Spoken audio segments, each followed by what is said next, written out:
Good morning and welcome to the 7th meeting in 2020 of the Finance and Constitution Committee. Can I remember members to do the proper thing with their mobile phones?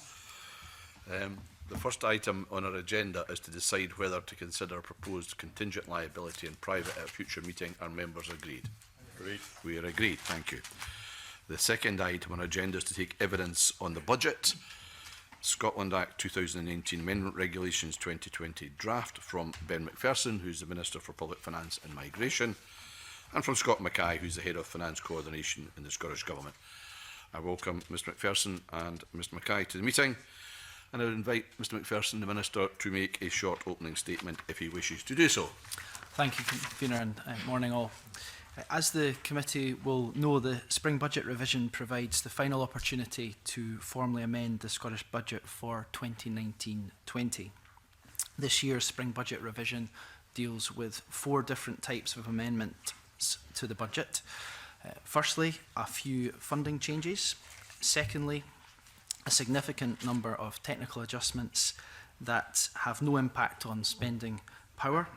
Thirdly, some Whitehall transfers. And finally, some budget-neutral transfers of resources between portfolio budgets, including a modest budget redirection to ensure we maximise our available budget. The net impact on all of these changes is an increase in the approved budget of £1,108.5 million from 43 and 94.8 million to 44,203.3 million. Table 1.1 on page 5 of the supporting document shows the approved budgets following the autumn budget revision and the changes sought in the spring budget revision. The supporting document to the spring budget revision and the brief guide prepared by my officials provide background on the net changes. The first set of changes increased the budget by £255.9 million and compromises funding which has been allocated over a number of lines as detailed in the brief guide. The second and most significant set of changes comprise a number of large technical adjustments to the budget. The technical adjustments are mainly non-cash and therefore budget neutral, as they cannot be redeployed to support discretionary spend elsewhere and have a net positive impact of £714.8 million on the overall aggregate position. It is necessary to reflect these adjustments to ensure the budget is consistent with the accounting requirements and with the final outturn that will be reported in our annual accounts. By far the largest of these adjustments relates to an increase to the AME provision for future NHS and teacher pension costs. This flows mainly from past service costs for guaranteed minimum pensions equalisation relating to full indexation of pensions in respect of members reaching state pension age after the 6th of April 2021, but last year's higher than expected pay award for teachers and the outcome of appeal court rulings on the judicial pension scheme and firefighters pension scheme discrimination claims have also contributed to the increase of £594.6 million. With regard to the Whitehall transfers and allocations from HM Treasury, there is a net positive impact on the budget from a number of transfers of £138 million, the most significant of which are the transfers of £80 million convergence funding from farmers from HM Treasury, for farmers from HM Treasury, and the £35 million reserve claim to cover the costs of the changes to the personal injury discount rate. The final part of the budget revision concerns the transfer of funds within and between portfolios to better align the budgets with profiled spend. And the main transfers between portfolios are noted in the Spring Budget Revision supporting document and the guide to the Spring Budget Revision. As we approach the financial year end, we will continue in line with our normal practice to monitor forecast outturn against budget, and wherever possible we will seek to utilise any emerging underspends to ensure we make optimum use of the resources available in 2019-21 and manage the necessary carry forward to meet additional spending commitments reflected in the budget agreement reached for 2020-21. In line with the recommendations of the Budget Process Review Group's recommendations, my officials have included in the brief guide sent to the committee an indication of the forecast outturn position at 31st of January. This is the latest position available when the brief guide was prepared and gives the committee the best view of the emerging underspend position. Provisional outturn figures will be announced by the Cabinet Secretary for Finance in early June. The brief guide to the spring budget revision prepared by my officials sets out the background to and details of the main changes proposed, and I hope colleagues have found that guide helpful. And I'll just cease there. Thank you very much. Well, I guess when you took over the portfolio of Minister for Public Finance, you didn't expect to have to deal with such procedural, technical transfer movements, and there's considerable numbers involved in that. But I certainly think the brief guide and the way it now is developing is helping us have a bit more transparency in what's going on and a bit more understanding. But over the years, this committee has faced a bit of a challenge of trying to scrutinise the funding position, particularly of the Scotland Reserve, because that's not always been easy to work out what's happening because it's a constantly moving picture. I guess that's going to be a normal process. And as you say yourself, the brief guide to the budget revision, Annex C, provides the most up-to-date figure on the reserve, closing balance of 106 million. But I'm not so much interested in the movement therein. I more wonder what you'd be able to say to us today about how much of that reserve funding you intend to utilise to help deal with the potential shortfall of £550 million in 2021-22 that's coming out of the income tax reconciliation process later this year. Well, that, I know it's a projection at this stage, but I think it's going to be pretty near the mark. Thank you, Convener. As you say, the reserve is a moving picture, and with regard to the forecasting, the considerations around how that evolves in due course. In short, such a decision, in terms of the forecasting position that you mentioned, such a decision is part of the 2021-22 budget process and a decision that the Cabinet Secretary will need to make in due course. The amount of reserve deployed in meeting with future reconciliations will depend, as you would expect, on the overall funding position when we get to the 2021-22 budget. We do not yet have, as we know, the UK government spending plans for 2021-22, which await the outcome of the forthcoming UK spending review. So until we have a clearer position on that, it's difficult to be more precise. Whilst 100 million, as illustrated in Annex C of the brief guide, is forecast as the balance on the Scotland Reserve after allowing for planned drawdown in 2020-21, that balance takes no account of any further amounts that might emerge over the course of the financial year. The Cabinet Secretary, as alluded to in my opening statement, will also need to consider the extent to which any resource borrowing may be deployed to offset the reconciliation impact. As mentioned in the opening statement, the Cabinet Secretary will provide a statement to Parliament on the 2019-20 provisional outturn figures by portfolio in June, in accordance with normal practice, as the committee will be used to. This will be accompanied by a breakdown of the Scotland Reserve position, again at that point. Okay, and obviously over the coming months we might see some underspend in the budget that will add to that Scotland Reserve amount, and again it will shift. But one of the things the committee were certainly keen to see in the medium-term financial strategy was at least a direction of travel being mapped out by the government and how they're going to deal with that reconciliation process at that stage, and that I think is due in around May, if I'm correct. So I hope that will be something the government will consider.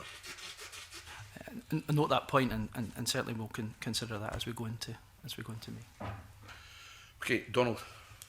Thank you, Kavina. Good morning, Minister. Can I also ask about the reserve? I think we all accept that the reserve fluctuates, that I think you just said you anticipate some additions to it, and that forecasts get updated.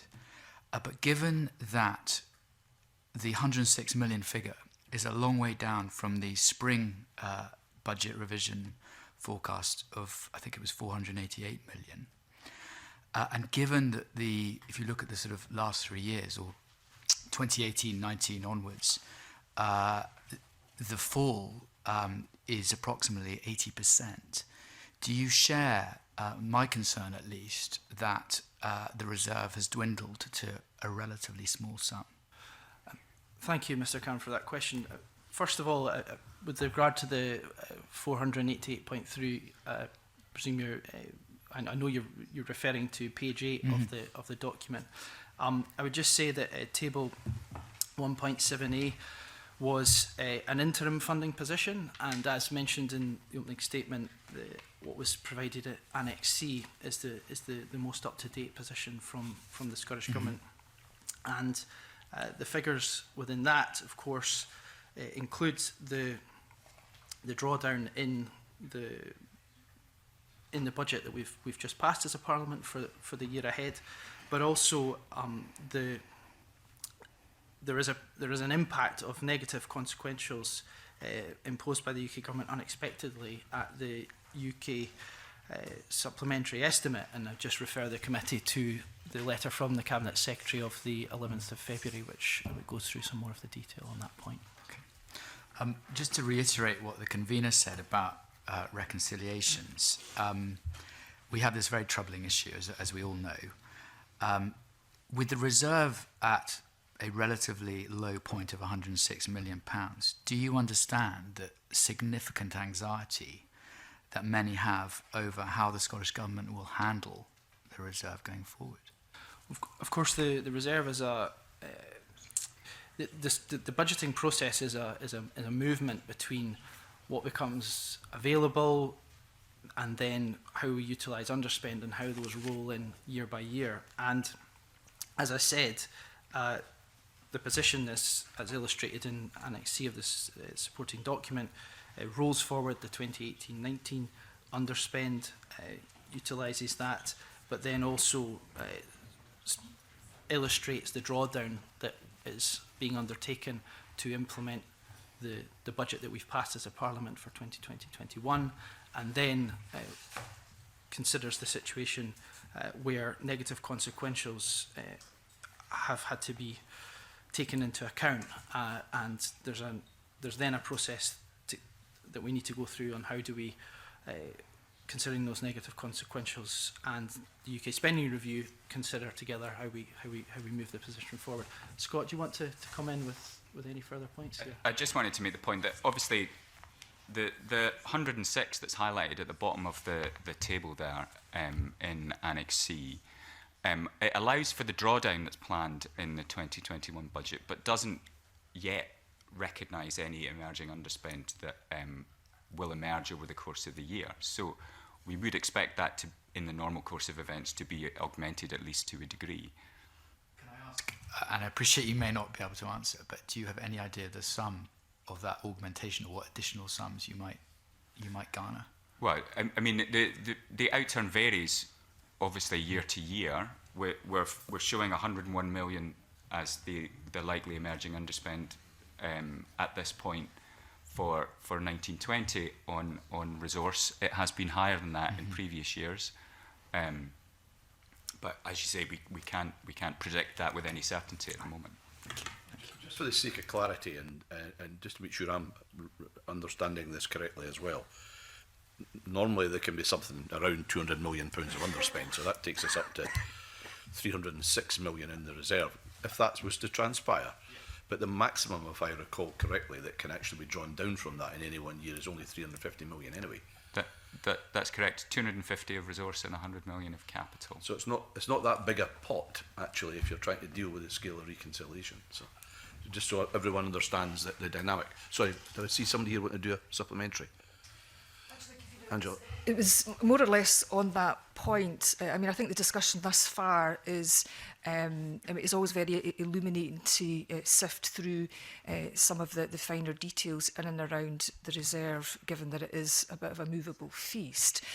But as the convener has said, I mean, I wonder if the Minister would want to remind us about some of the constraints around the reserve that are built into it, in terms of the size of the reserve and how much can be drawn down and how it can actually be used as well. There are some issues in terms of how it's deployed in terms of resource and capital as well.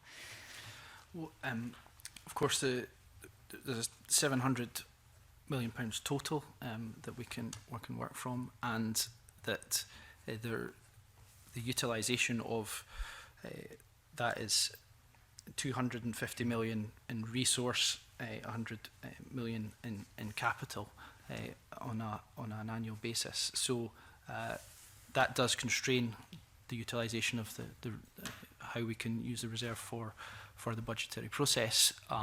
But it is something that the Scottish Government has illustrated in this year's figures, uses to the best effect for the provision of the public services that we all want to invest in and improve. And in terms of looking to the future, we all know that the fiscal framework, will need to be reviewed at some point. Do you have any views just now about what sort of parameters around the reserve ideally the government would like to have at its disposal? It wouldn't be for me at this point to speak on behalf of the Cabinet Secretary at this time, although she did make remarks last week in the budget debate around positioning of the Scottish Government as we go into those negotiations. These are, and as well, the convener spoke very powerfully on these points in that stage 3 debate. This is how we go into these negotiations on the fiscal framework are, of course, extremely important for this Parliament and for all of our concerns for our constituents. And the Cabinet Secretary is engaging in a proactive basis on how do we how do we start those conversations with the UK Government at this point. And we have already asked the UK Government in those early discussions about the limits. So that is a point of one of the base points for taking those negotiations forward in the months ahead. Okay. Alex, you want on the budget, on the reserve as well? Just on that point, the fiscal framework, is the government looking to speed up the negotiations to get them moving sooner rather than later, given the difficulty that the fiscal framework's causing? Yes, the Cabinet Secretary was clear about that last week in the budget debate, looking to take those negotiations forward as timely as possible. Of course, there is a bit of work currently ongoing between the Finance Committee officials, Social Security Committee officials and the government in a joint working party to draw together some of the themes that are the challenges on the fiscal framework, which will need to come before us shortly, actually, and that will get us into a bit more of the detail. Alex Burnett. Thank you very much, Convener. Good morning. Just a small question on one of the additions. So there's an 87 million addition to the rural service budget labelled as convergence funding. Now it's clear that 80 million of this comes from the Whitehill transfer for convergence funding. I just wonder where the additional 7 million, if you could explain that. Which page is that, Mr. Burnett? 75. 75. Thank you. Yes. The additional 7 million is from central government funding in 2019-20, which allows the funding to farmers to be brought forward and allows a saving of this amount in 2020-21. Thank you. Okay, Murdo Fraser. Okay, thank you. Just another minor issue. I just want some more information on page 58 of the document. There's shown there a transfer of 7.5 million from the transport, infrastructure and connectivity budget to the local government budget in relation to funding an additional investment package in Tay Cities region. I was just wondering if you could give us a little bit more information as what that money is going to be spent on. Yep. Thank you, Murdo Fraser. So the funding is for additional investment in the Tay City Regions deal. As you stated, this transfer will enable early delivery of enabling works at the Michelin Scotland Innovation Park and will help secure private sector match funding in this instance. This project is a component part of the Tay City's industrial investment programme, which is aligned to but separate from the Tay Cities region deal. Thank you. I think John Mason may have a number of questions in regard to Well, I've just got four different actually. parts of it. We'll see how many he gets through. That's fine, thanks, Convener. I mean, just to continue the reserves thing, can you just spell out for us? I mean, basically, if we wanted more money in the reserves, we'd have to cut our spending on health or local government or police or something. I mean, that's the choice, isn't it? Yes. Good, thank you. Right, moving on. Page 11 is health and sport, and kind of near the top of the list of proposed changes is one for 50 million. It says additional resource funding for health portfolio from Scottish Government. Again, is there any more detail on what's that's for? Yeah, thank you, Mr Mason. This follows the approach outlined in the Scottish Government's medium-term financial strategy, which was published in May 2019 and will be used to support NHS boards. Right. So it's not ring-fenced or anything, it's just for general funding? Yes. Yes, that's great. Page 26 is enterprise, trade and investment. And again, the top of the list on proposed changes is an amount of 45 million, which is 5 million operating and 40 million capital. And I think the lining may be a little bit out, but it seems to say release of emerging planned underspend to support priorities. Yeah. So 40 million is of financial transactions returned to centre from the Scottish National Investment Bank and further underspends emerging as a result of delays in the commitment of deals due to the timing of sufficient scrutiny and due diligence on sign-off. And supplementary to that, just want to add that we're fully committed to the programme with the Scottish National Investment Bank. The government remains committed to the investment of the 2 billion over 10 years to capitalise the bank in future years. This is just with regard to with regard to the setup and the So it's partly a timing issue. Exactly. Yeah, Exactly. that's great, thank you. Page 85 is social security. Sorry. You had a question on that specific?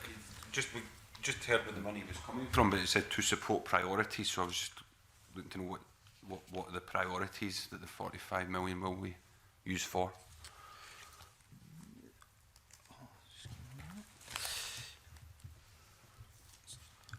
I'm not fully clear on that point, but either Right. myself or Mr McKee will write to you Okay. on that point. Thanks. Unless, Scott, do you want to?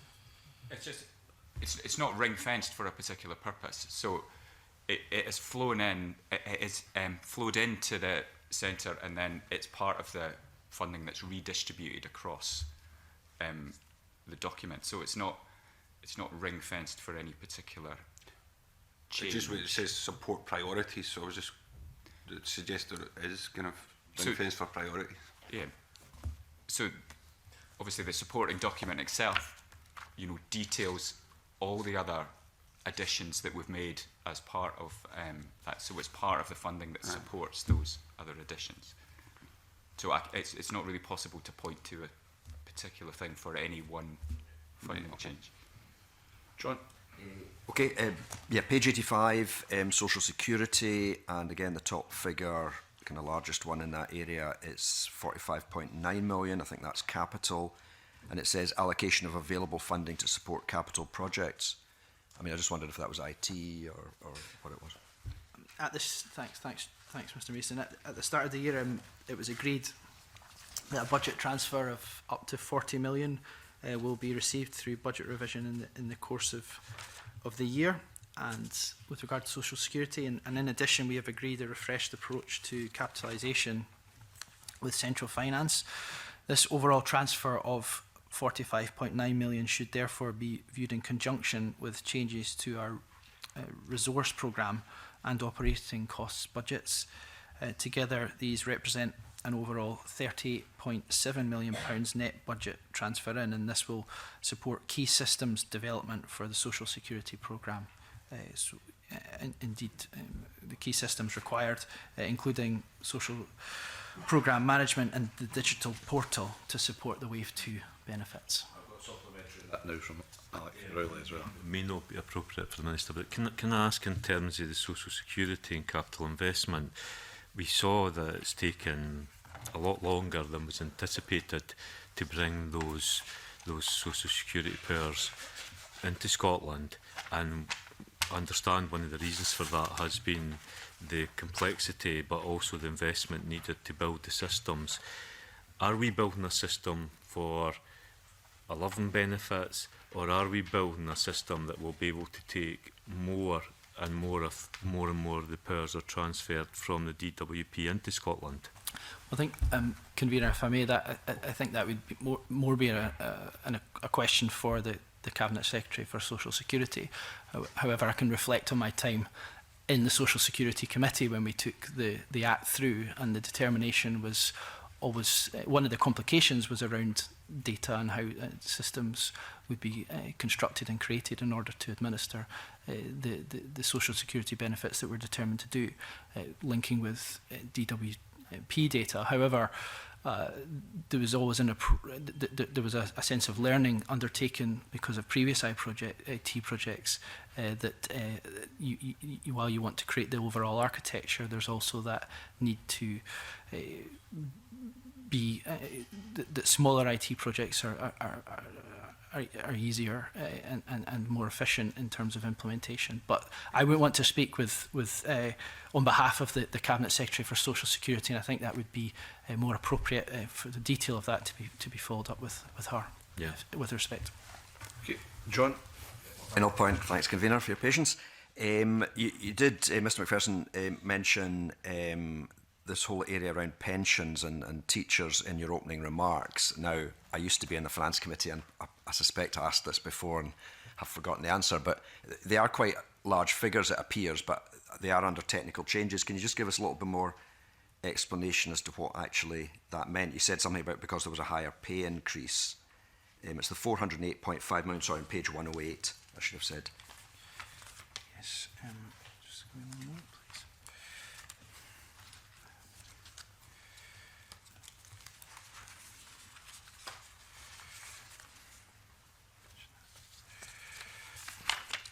Yes, thank you. So the additional net resource expenditure of 594.6 million has been added to the 2019 budget, and this is, as I said in the opening statement, is annually managed expenditure, and therefore has not been reported to HM Treasury. There's no impact on other Scottish Government budgets. This increase is mainly due to 400 million of past service costs for the guaranteed minimum pension, equalisation relating to full indexation of pensions in respect of members reaching state pension age after the 6th of April 2021, £200 million for each of the NHS, PSS and the STPS, so those two schemes. The higher than expected pay award for teachers with regard to the MacLeod Sargent judgment and increase in interest rate have increased resource costs by a further 194.6 million. The current service cost for 2019-20 expressed as a percentage of this pay has increased from that stated within the Budget Bill 2019-20. This increase is mainly due, as I said, to the potential higher costs of benefits accruing in future because of the judgment. And this is offset in part by the increase in the discount rate of net of CPI increases. Yeah, I mean, it sounds like there's some actuaries and people involved in that, which is way beyond me. But so is it really a kind of future possible liability rather than an actual expense? Indeed. Yeah. Right. Yeah. So as I said, it doesn't impact on cash expenditure in year. Right. Okay. Pick at the ball Thank there, you. I think. Right. Cheers. Okay, if there are no other questions, we now move on to agenda item 3, which is consideration of the motion on the order. And I invite the Minister to move S5M 21135 that the Finance and Constitution Committee recommends that the Budget Scotland Act 2019 Amendment Regulation 2020 draft be approved. Formally moved, Convener. Any questions from any of the members? I therefore put the question. The question is that motion S5M 21135 be agreed to. Are we all agreed? Agreed. We are agreed. We now turn to item 4, which is... Sorry, I need to suspend, of course, for a short space of time to allow a change over witnesses.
We now turn to agenda item 4, which is consideration of Public Services Reform Register of Scotland Order 2020. And on this occasion, we'll take evidence from Ben McPherson, the Minister for Public Finance and Migration, Scott Mackay, the Head of Finance Coordination, and John Sinclair, who is the Senior Principal Legal Officer of the Scottish Government. And I would invite the Minister to make a short opening statement before we move to questions. Thank you, Convener. The Office of National Statistics reclassified Registers of Scotland in 2019 in accordance with international standards to part of central government, removing its status as a separate public corporation under which it has been operating since 1996. This followed the reclassification of Her Majesty's Land Registry in England. The primary reason for the change in status of both organisations is how their fees are classified in the UK national accounts now as taxes rather than fees. This means that the legal powers conferred on the keeper of the Registers of Scotland in the Public Finance and Accountability Scotland Act 2000 and the UK national budgeting regime are no longer aligned. In particular, as a central government body, Registers of Scotland will no longer have the power to accrue reserves and deploy them over a number of financial years. This order before us today enables the keeper to pass her existing accumulated reserves into the Scottish Consolidated Fund, so they are not lost to the UK Consolidated Fund. Scottish ministers therefore have no choice but to make this order to ensure that the Registers of Scotland operate within the HM Treasury budgeting regime, and they're treated appropriately in the Scottish Budget in future years. On process and timing, this order is of course subject to a super affirmative process. Therefore, the draft order was laid in November last year, and it was subject to a statutory consultation period. Following the consultation with the body itself and its key stakeholders, this draft order was laid at the end of January this year. The number of responses to the consultation was limited to 9, and because the responses were so limited, the explanatory document gives details of each of those responses. None of the responses questioned the legal basis of the draft order, nor suggested that an order could not be made. In fact, none had any comments on the actual text of the draft order. On timing, I thank the committee for its approval of the slightly curtailed laying period, which is usual for this type of order, which will allow, if approved, for this process to complete in advance of the end of the 2019-20 financial year. This is when the derogation period, during which Her Majesty's Treasury allowed an exemption from applying the budget regime to Registers of Scotland, will come to an end. Although the organisation is self-financing, it means that if at any point in the future income does not cover planned expenditure in any given financial year, this would be addressed as part of the overall Scottish budget. I also want to confirm to the committee that the effect of this order need therefore have no impact on the day-to-day activities of the Registers of Scotland or its delivery of services to the public. It simply brings Registers of Scotland in line with the internal accounting and budgeting of the rest of the Scottish administration. I look forward to the committee's questions. Thank you, Convener. Well, I'm glad we're getting the money in the HM Treasury. That'll do for a starter. But in any case, in their letter, the Register of Scotland summarises the changes as transferring a number of risks from being wholly within the control of ROS to manage and mitigate to risks being managed within the larger Scottish Government budget framework, which you just mentioned yourself, Minister. The letter states the Keeper will therefore rely on the Scottish Government to provide funding a number of pieces of work, such as providing warranty or cover for compensation payments, or to cover operating costs should any future market downturn impact on revenues generating through fees. And I guess with the coronavirus existing, that's a potential situation that could well emerge in terms of their fees. What will be the arrangements to make sure that any liability that the registers unexpected in these circumstances face, how will the Scottish Government deal with it? Well, by making this order, there will be an arrangement where we will take responsibility for how we support the Registers of Scotland as part of our overall responsibilities in that way. We've fully been engaged with Registers of Scotland, as you would expect in advance of this, as part of the 2020-21 budget process, and have provided funding, as the committee will be aware, of 12.4 million for next year. And we will continue to engage with the Keeper on their funding position as circumstances develop, and on providing what is necessary to allow the Registers of Scotland to continue to deliver their functions and priorities. And I think both functions and priorities are important there, both next year and in the future as well. Murdo Fraser. Thank you, Convener.